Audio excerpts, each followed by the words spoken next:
میرا مقصود، میرا مطلوب، میرا محبوب، میرا معبود صرف اللہ کی ذات ہے. مجھے جنت مطلوب ہے. یہاں مجھے 1000 گز کا بنگلہ نہ ملا، جھونپڑی میں گزارا کر لوں گا. جنت کے محلات مجھے ہر قیمت پہ چاہیے. یہاں مجھے کالی کلوٹی مل گئی.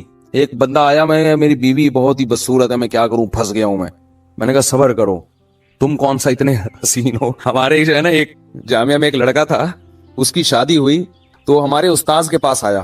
اب اس کو شرم بھی آ رہی تھی کیونکہ استاذ تھے بڑے پیر و مرشد.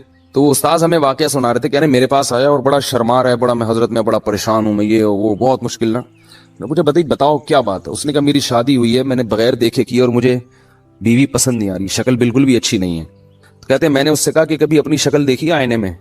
کہتے اس نے کہا ہاں میں نے دیکھی ہے. کہہ رہے ہیں اب اس نیت سے دیکھو کہ میں کیسا ہوں. ایک تو ویسے ہی دیکھتا ہے نا انسان بال سیٹ کرنے کے لیے یا کوئی منہ پہ کچھ لگا ہوا تو نہیں. اس نیت سے دیکھو کہ کیا میں بھی ان لوگوں میں شمار ہوتا ہوں جس کو کوئی خوبصورت ملے.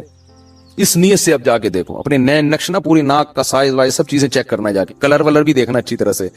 تو وہ کہتے ہیں کہ وہ اس نے دیکھا اور آ کے کہا الحمدللہ میں مطمئن ہو گیا ہوں. ٹھیک ہے نا کہ اس ڈیزائن میں مجھے یہ بھی غنیمت ملی ہے. تو ڈپریشن، پریشان، یہ ناشکری ناشکری ناشکری ہر وقت کیا ہے، ناشکری.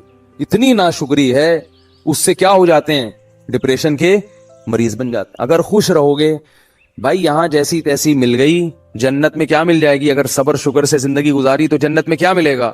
حور ملے گی.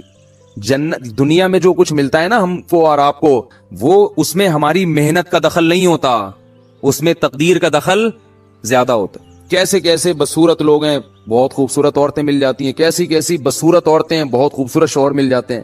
با اخلاق لوگوں کو بد اخلاق بھی مل جاتی ہے، بد اخلاق کو با اخلاق. تو ایسے سارا سیٹ اپ چل رہا ہے. اور جنت کیا ہے؟ وہ تو اللہ نے نیک لوگوں کے لیے بنائی ہے.